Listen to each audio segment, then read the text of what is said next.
अताउल्लाह साहब हैं, बब्बू बराल साहब हैं, मस्ताना साहब हैं, सोहेल साहब हैं, और जितने आज के जो सुपरस्टार हैं, नासिर चनोटी साहब हैं, आगा माजिद साहब हैं, साजन साहब हैं, या नसीम विकी साहब हैं, इफ्तिखार ठाकर साहब हैं, कैसर पिया साहब हैं, जितने लोग हैं ये सारे मेरे पास बुक हैं।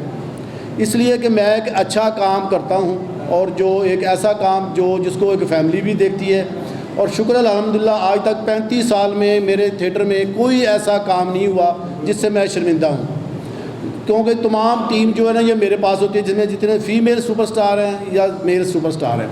तो अल्लाह का शुक्र है कि एक दिन भी मेरा थिएटर बंद नहीं हुआ। एक ऐसा क्रैकडाउन हुआ था थिएटर की दुनिया में बहुत बड़ा, जिसमें गवर्नर खालिद मकबूल साहब ने किया था, उसमें तमाम थिएटर बंद कर दिए थे, लेकिन मेरा थिएटर उन्होंने बंद नहीं किया था। ये एक ऑन रिकॉर्ड बात है। उन्होंने कहा था कि ये जो अरशद चौधरी प्रोड्यूसर है वो एक प्रोफेशनल प्रोड्यूसर है, और हमारे पास उसकी रिपोर्ट है कि वो सही ड्रामा करता है, लगा उनका थिएटर आपने बंद नहीं करना। मेरा ड्रामा उस वक्त लगा हुआ था हाजिर जनाब और कुछ ना कहो क्राउन थिएटर में, तो मेरा थिएटर बंद नहीं हुआ था। ये मेरा एक रिकॉर्ड है, मैं ये बताना चाह रहा हूँ ताकि बातें जो है ना वो रिकॉर्ड पे आ जाए, क्योंकि मेरा थिएटर आज तक किसी ने बंद नहीं किया, क्योंकि मेरे पास जितने सुपरस्टार वो मेरे होते हैं। और बेसिकली थिएटर को पूरी दुनिया में, अगर चाहे हमारा साथ वाला कोई मुल्क है, कोई बाहर वाला मुल्क है, वो मेरे थिएटर की मेरी वीडियो बनी हुई वो कॉपी कर रहे हैं अपने तमाम शोबों में। और इंटरटेनमेंट में अल्लाह के हुक्म से मैं पाकिस्तान की ऐसी नुमाइंदगी कर रहा हूँ कि पूरी दुनिया में हमने पाकिस्तान का नाम बुलंद किया है। किसी जगह में हमने इंटरटेनमेंट थिएटर की दुनिया में हम पीछे नहीं हैं। तो ये एक बताने का मतलब ये था कि ताकि एक पता चले कि मैं कौन हूँ, मैं क्या करता हूँ, मेरा क्या काम है। दूसरी बात यह है कि मैंने ये अल फलाह थिएटर लिया 2003 में। 2003 से ऑन वर्ल्ड ये थिएटर, जब से ये थिएटर बना है, पहला ड्रामा इसमें मेरा एज ए प्रोड्यूसर था। पहला ड्रामा थिएटर का सैनमेज के बाद जब ये थिएटर कन्वर्ट हुआ है, उसके बाद 2013 में ये गवर्नमेंट ने मेरे नाम पे कर दिया। रिलीज़ पहले किसी और के नाम पे थी, ये फिर मेरे नाम पे होगी। 2013 से लेकर 2018 तक फिर मेरे साथ एग्रीमेंट हुआ 5 साल का, फिर 5 साल का मेरे साथ 2023 तक मेरे साथ एग्रीमेंट हुआ। उस एग्रीमेंट में ये बात लिखी हुई है, जो गवर्नमेंट ऑफ पंजाब का एग्रीमेंट होता है, आप सब लोग समझते हैं। उस एग्रीमेंट में ये लिखा हुआ है कि फ़र्स्ट रिफ्यूज़ल मेरे पास है। अगर इसकी ये ऑक्शन करेंगे और ऑक्शन में अगर कोई मेरा रेट कम होता है, कोई रेट ज़्यादा लगाता है, तो मैं उसको ये मुझे लेटर लिखेंगे कि जी आपकी बीडिंग जो है वो कम है और ये फ़लाँ आदमी की आपसे ज़्यादा है, आप इसको मैच करते हैं। अगर मैं उसको मैच करूँगा तो ये मुझे थिएटर देने के पाबंद हैं, नंबर 1।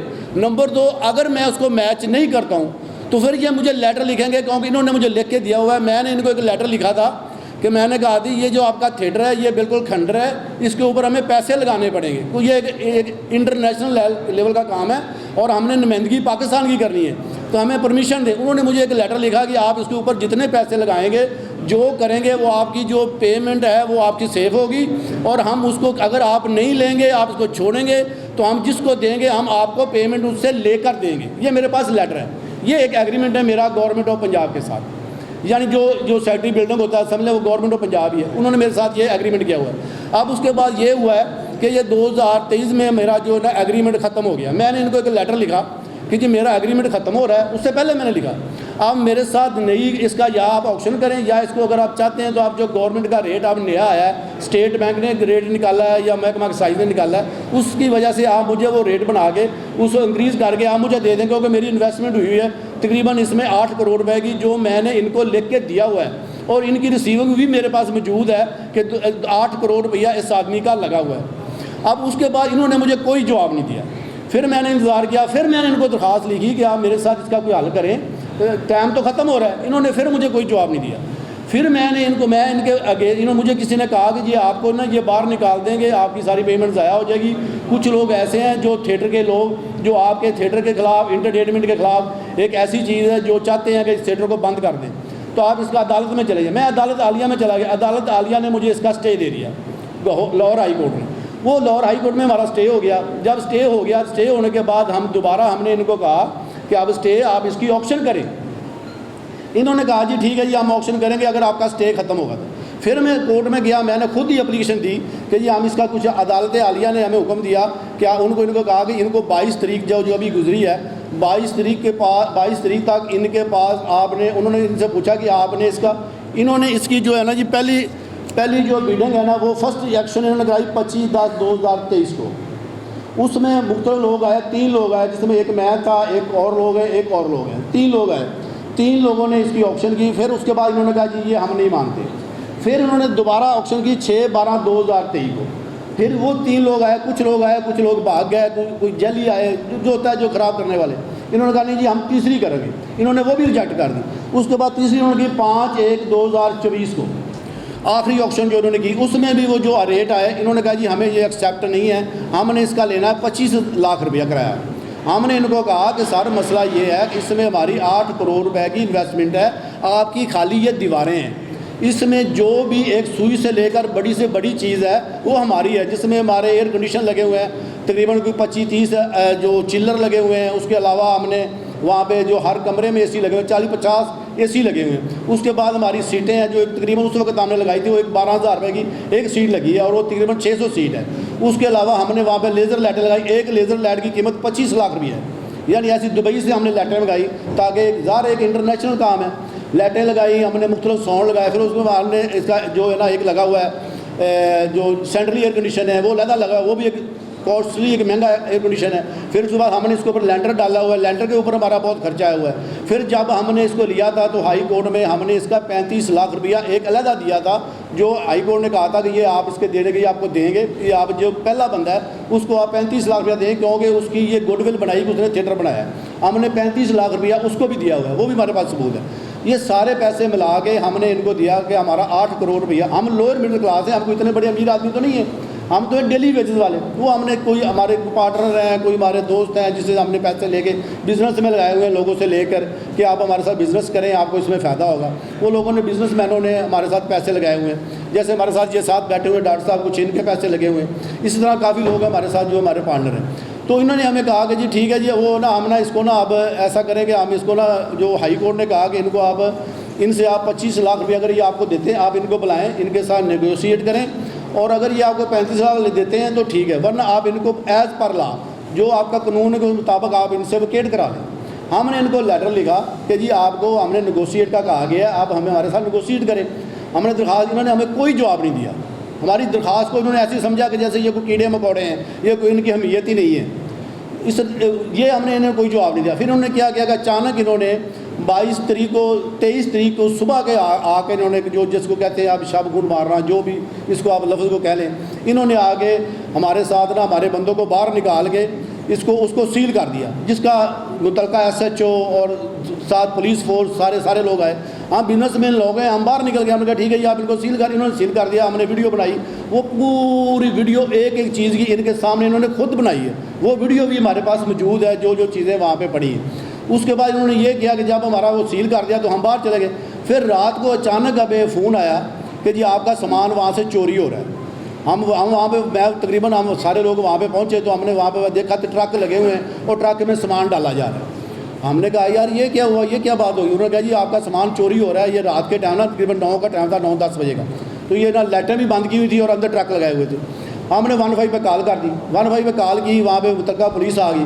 वो थानेदार ने आगे उनसे पूछा भी आप ये सामान कहाँ लेके जा रहे हैं, ये तो सील हुआ है, इसको आप कोई आपकी हायर अथॉरिटी का कोई ऐसा आपके पास है कि आप इसको जो सामान उठा रहे हैं कोई हायर अथॉरिटी का लेटर है। उन्होंने कहा जी हमारे पास कोई लेटर नहीं है। उन्होंने कहा जी आप क्यों उठा रहे हैं। उन्होंने कहा जी हमें अफसर ने कहा है। उन्होंने कहा अफसर कैसे, कि आप जब ये सील करके गए हैं, मैं हमने खुद ये सील किया है, तो इसका एक तरीका होता है कि आप इसको सील जब आप निकालनी है आप इसे हायर अथॉरिटी से परमिशन लें। उन्होंने कहा जी हम किसी को नहीं मानते। उन्होंने वो खैर हमने उनका जी हमने फिर दरख्वास्त लिख के जो मेरे पास है, हमने थाने में चले गए, हमने एप्लीकेशन लिख दी कि हमारा सामान चोरी हो गया, आप इनके खिलाफ पर्चा दें।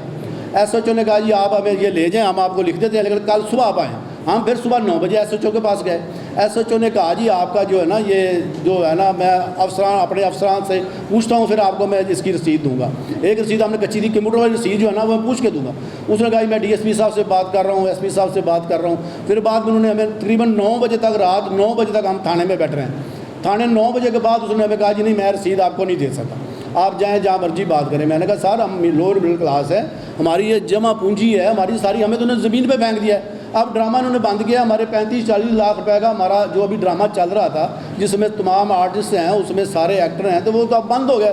और इसमें तकरीबन 500 ख़ानदान का रोज़गार है जो डेली वेजेस पे काम करते हैं, जिसमें साउंड वाले हैं, लाइट वाले हैं, स्वीपर हैं, सिक्योरिटी गार्ड हैं, पार्किंग वाले हैं, कंटीन वाले हैं, तमाम जो मेकअप आर्टिस्ट हैं, जो जितने लोग हैं तकरीबन 500 ख़ानदान का तल्लक यहाँ पे रोज़गार का वाबस्ता है। उन्होंने कहा जी हम नहीं जानते किसी का रोज़गार नहीं है, नहीं हमने बंद कर दिया। मैंने कहा जी ये कोई मुल्क बादशाह नहीं है। अब ये देखें कि हमारे वज़ीर आज़म साहब दुबई में गए हैं, अभी कल परसों की बात है, वो वहाँ पे लोगों को कह रहे हैं जो हमारी गवर्नमेंट है, हमारी गवर्नमेंट तो ये चाहती है ना कि मुल्क चले। वो अपनी एक कोशिश कर रहे हैं कि यार लोग पैसा लेके आए हैं, पाकिस्तान में इन्वेस्टमेंट करें, अच्छा मुल्क है। अब ये जो कुछ लोग ऐसे हैं जो ये चाहते हैं कि ये हुकूमत बदनाम हो और इसमें एक एक्टर कम्युनिटी एक रोला डाले ताकि मुल्क बदनाम हो। ये बदनामी करने की एक कुछ अफसरों की ये एक साजिश है। उन्होंने ये किया कि हमारा थिएटर के हमारी इन्वेस्टमेंट है, मैंने अगर 8 करोड़ रुपया इन्वेस्टमेंट की है, हम तो गरीब लोग हैं, हमारी 8 करोड़ इन्वेस्टमेंट को उन्होंने ऐसे कर दिया जैसे फेंक दिया उठा के, चलो जी हम काम उठा के बाहर फेंक दिया। अब उसको ड्रामे को बंद कर दिया। फिर हमने इनको आ गए, हमने इनके पास थानेदार के पास गए, सारी बातें की। अब ये बातें कहने का मतलब ये कि हमारी हुकाम बाला से, वज़ीर आज़म साहब से, हमारी बड़ी अच्छी हमारी CM साहब हैं, मरियम साहबा, वो बड़े एक एक्टर लवर लोग हैं, और मियाँ नवाज शरीफ साहब हैं, और सारे जो हैं वो आर्टिस्ट को बड़ा प्रमोट कर दें। तो हमारी उनसे यही अपील है आपके साथ कि हमारे साथ इंसाफ किया जाए और थिएटर को पहली बात तो है कि ये बंद ना किया जाए। हमें अभी इन्होंने कहा जी हम, अब वो कह रहे हैं जी हम इसको ख़त्म कर रहे हैं। देखिए चौधरी साहब ने आपके सामने सब बात कर दी है, हम इनके साथ हैं, और क्या असल में जो चौधरी साहब ने जैसे कि कहा कि पहली बात है कि ये जो थिएटर है ये सच्ची में कई घरों का रोज़गार है। वो जो प्रेसमैन है, कपड़े इस्त्री करने वाला जिसे कहते हैं भाई, वहाँ से लेकर चाय पिलाने वाले तक, उसका घर भी इसी थिएटर की वजह से चल रहा था। ठीक है, तो अलबत्ता थिएटर का ये है कि इसको थिएटर ही रहना चाहिए। अब ये नहीं है कि उसको प्लाजा बन जाए या कोई और ऐसी चीज़ बन जाए, इसे थिएटर ही रहना चाहिए। अरशद साहब ने इतनी मेहनत करके इसको फैमिली वाला थिएटर बनाया है। ठीक है, हमारी जितनी टीम है, नासिर चनोटी साहब भी उसमें हैं, उस्ताद रहमान चंद साहब भी हैं। ठीक है, मुख्तसरन बात ये कि सारी बातें तो उस्ताद जी ने कर दी हैं, अरशद साहब ने। तो कहने का मतलब यही है कि बस हमारी गवर्नमेंट से अपील है, प्लीज़ इस पे गौर करें। और ये जो निचला तबका है बेचारा, जिनका किचन ही थिएटर से चलता है, तो प्लीज़ इस पर नज़रसानी करके इसे थिएटरिंग किया जाए और अरशद साहब को भी ये थिएटर दोबारा चलाने दिया जाए। Thank you. जी सर। साहब की इजाज़त से मैं आपसे